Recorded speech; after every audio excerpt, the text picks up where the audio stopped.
Oke, jadi kita lanjut lagi di sini di video part 2 mengenai metode simplex. Ya, di video sebelumnya kita sudah sampai di langkah 3A yaitu menemukan pivot kolom. Jadi di sini saya ulangi lagi, pivot kolom itu adalah pivot yaitu kolom dengan elemen baris terakhir paling negatif.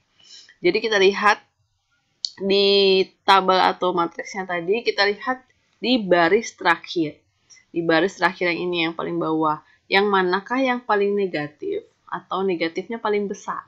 Kita lihat mana, kolom mana ya. Jelas ya, kolom yang ini ya, min 5, min 2, 0, 0, 1. Yang paling negatif adalah kolom X.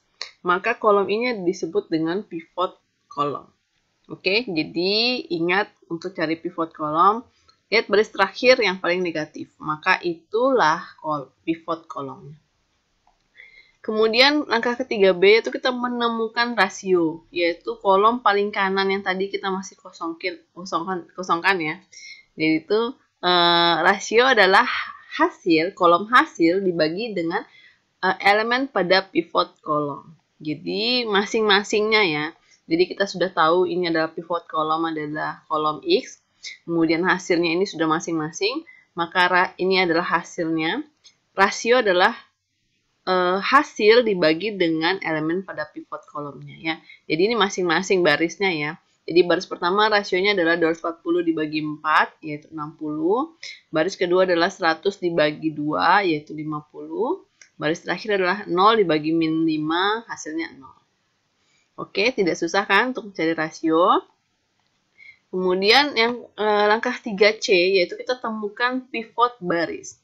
Tadi ada pivot kolom, sekarang kita cari pivot baris. Jadi urutannya pivot kolom, rasio, pivot baris. Di mana pivot baris ini adalah baris dengan rasio positif terkecil. Jadi kita lihat lagi yang tadi, tabel tadi yang sudah kita temukan rasionya. Katanya pivot baris itu adalah baris dengan rasio positif terkecil.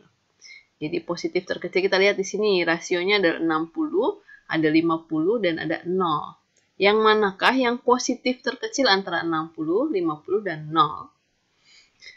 Jawabannya bukan 0 ini ya, tapi 50. Kenapa? Karena 0 itu ya terletak di antara positif dan negatif, sehingga dia tidak masuk ya. Jadi dia yang kita pilih adalah rasio positif terkecilnya adalah baris kedua, yaitu 50 rasionya. Maka ini baris kedua maksudnya ya, bukan baris pertama, ini baris kedua. Pivot barisnya itu baris kedua yang dilingkari warna hijau ini. Nah, langkah ketiga D kita temukan pivot elemen. Jadi ada 3 jenis pivot. Pivot kolom terlebih dahulu kita temukan, pivot baris, kemudian pivot elemen. Dimana pivot elemen ini adalah perpotongan antara pivot kolom dan pivot baris. Kita sudah menemukan pivot kolomnya, itu kolom pertama atau kolom X. Kemudian kita sudah dapat pivot barisnya adalah baris kedua. Maaf, ini baris kedua ya. Baris kedua, maka kita sudah dapat perpotongan antara garis merah dan garis hijau ini ya. Kita dapatkan pivot elemennya yaitu 2 yang di sini. Oke. Saya harap sudah jelas bagaimana mendapatkan pivot kolom, pivot baris, dan pivot elemen. Oke, itu berakhir langkah ketiga D, langkah ketiga ya. Tapi belum berakhir metode simplexnya. Jadi langkah keempat kita lakukan transformasi baris namanya setelah kita mendapatkan pivot elemen dan pivot-pivot yang lain. Kalau kalian mau belajar tentang transformasi baris, bisa kalian googling keywordnya operasi baris elementer atau operasi baris dasar. Itu bisa di situ banyak langkah-langkahnya. Di sini saya hanya menjelaskan sebagian aja mengenai operasi baris elementer. Itu ada 3 jenis operasi yang bisa dilakukan untuk operasi baris. Pertama RA, ini tanda transformasi ya, transformasi. RA dengan RB. Ini artinya menukarkan baris ke A dan baris ke B. Kemudian RA transformasi K kali RB. RA maksudnya RA. Artinya ini mengalihkan baris A dengan konstanta tak 0. Jadi suatu baris itu bisa dikalikan dengan konstanta berapapun asalkan bukan 0. Ya. Ingat ya, bisa dikalikan dengan berapapun asalkan bukan 0. Bisa dikali dengan 2, bisa dikali dengan 3, bisa dikalikan 1000, bisa dikalikan dengan 1 juta, atau 1/1 juta, ya silahkan. Asalkan itu bukan 0. Jadi kalau dikalikan dengan 0, tak boleh. Oke, yang ketiga adalah RA. Transformasi RA ditambah K dikali RB.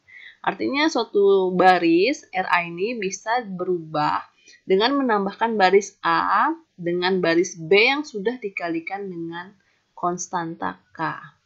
Jadi RA itu bisa ditambahkan dengan baris yang lain yang sudah dikalikan dengan konstanta tertentu. Gitu ya.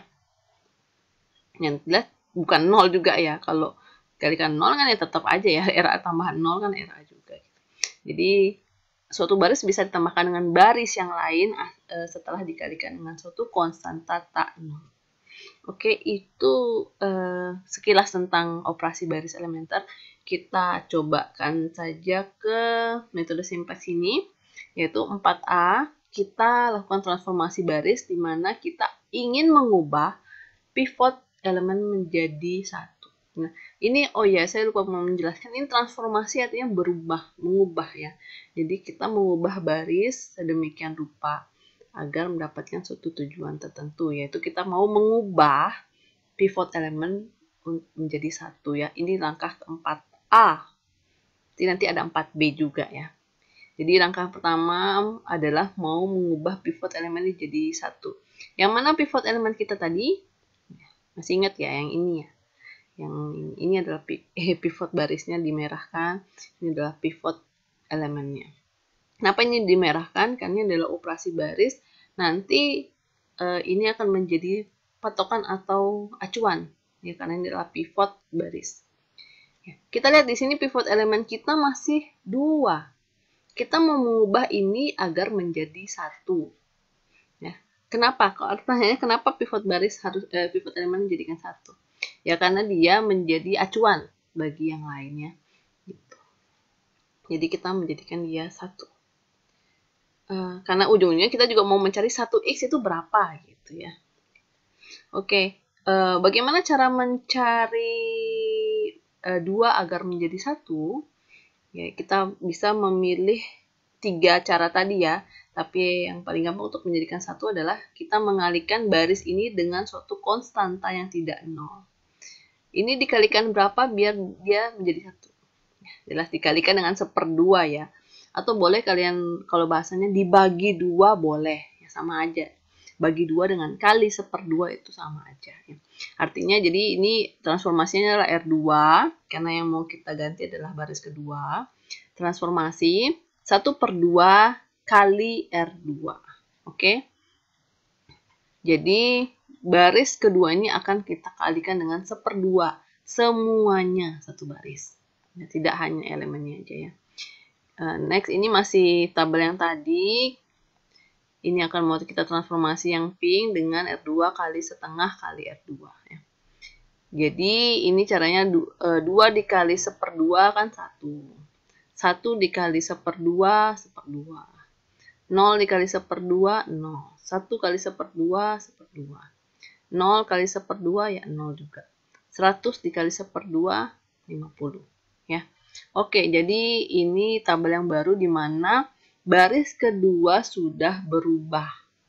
Nah, baris yang pertama dan baris yang ketiga tidak berubah karena tidak kita lakukan transformasi. Ya, tulis tetap saja. Kita tulis tetap saja. Ya, baris pertama dan baris ketiga tidak ada yang berubah. Nah, oke, kita lanjut ke langkah 4B, yaitu kita masih melakukan transformasi baris. Kita pivot kolom kita jadikan 0 selain pivot elemen. Pivot elemen tadi kan kita sudah jadikan 1 ya. Nah, ini yang kita pakai tabel yang terakhir. Ya, pivot elemennya masih 1 sudah jadi 1. Nah, sekarang yang lainnya kita mau jadikan 0, yaitu 4 dan min 5 ini kita jadikan 0. Bagaimana caranya? Ya, jelas bukan dengan mengalihkan 0, karena itu tidak boleh kan. Jadi boleh dikalikan konstanta berapapun asalkan bukan 0. Jadi dengan mengalihkan 0 itu bukan termasuk caranya. Jadi kita ambil cara yang ketiga, yaitu kita menambahkan suatu baris dengan baris yang lainnya yang sudah dikalikan dengan konstanta tertentu. Nah, kita ini masih dimerahkan karena ini akan menjadi acuan nanti agar baris pertama dan baris ketiga itu menjadi 0 ya, kolom pivot kolomnya. Nah, transformasi yang dipakai adalah R1 ditransformasikan R1 tambah min 4 kali R2. Kenapa R2? Ya karena R2 sudah 1 di sini ya. Gampang kita nanti menjadikan dia. Ini menjadikan 0. Lalu kenapa min 4? Ya karena biar 4 menjadi 0 kan harus dikurangi dengan 4 ya. Ya jadi ya ingat aja dengan min dirinya sendiri ya. Kalau yang R3 transformasi R3 ditambah 5 kali R2. Acuannya tetap R2. Kemudian ini karena kebalikan dari dirinya yaitu di min 5 biar jadi 0 ya tambah 5 ya. Oke, kita coba pelan-pelan saja.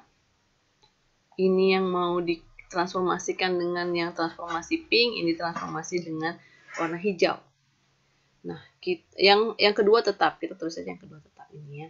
Nah, yang baris pertama itu R1 ditambah min 4 kali R2. Nah, kalau kita lihat di sini baris pertama kolom X itu 4. 4 dikalikan 4 ditambah, ini kan R1, 4 ditambah min 4 dikali 1. 4 ditambah min 4 kali 1, berarti kan 4 ditambah min 4, berarti 0 ya.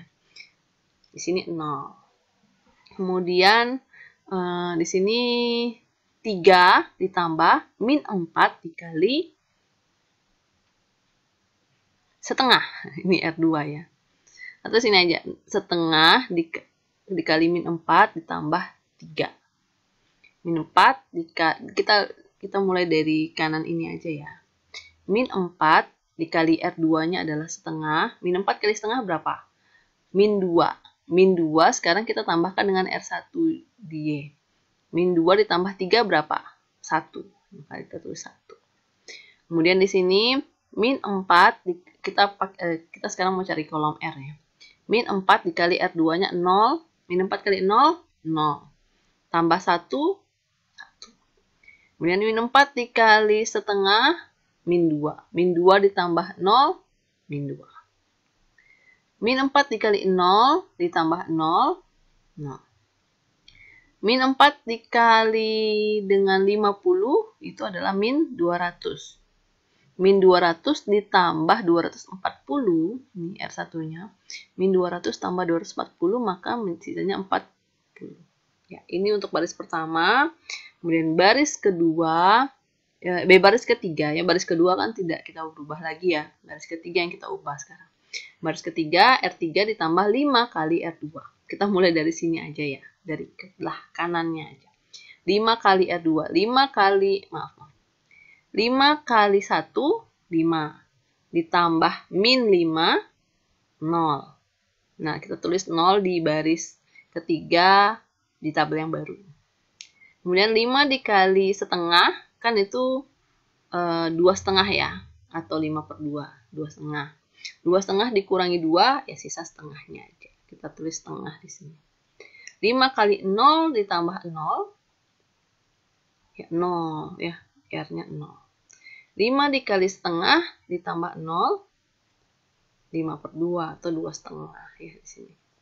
5 kali 0, 0 ditambah 1, maka setnya 1. Lalu yang di kolom hasil 5 kali 50, 250 ditambah 0, 250.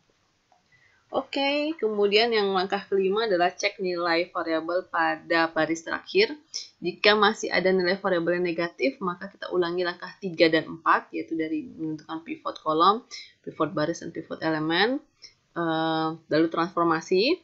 Tapi jika nilai variabel sudah positif, maka sudah optimal dan selesai. Kita lihat di sini, kolom yang terakhir adalah, kita lihat baris terakhirnya sudah tidak ada yang negatif di bagian variabelnya, maka sudah optimal. Kita tinggal mencari kesimpulan.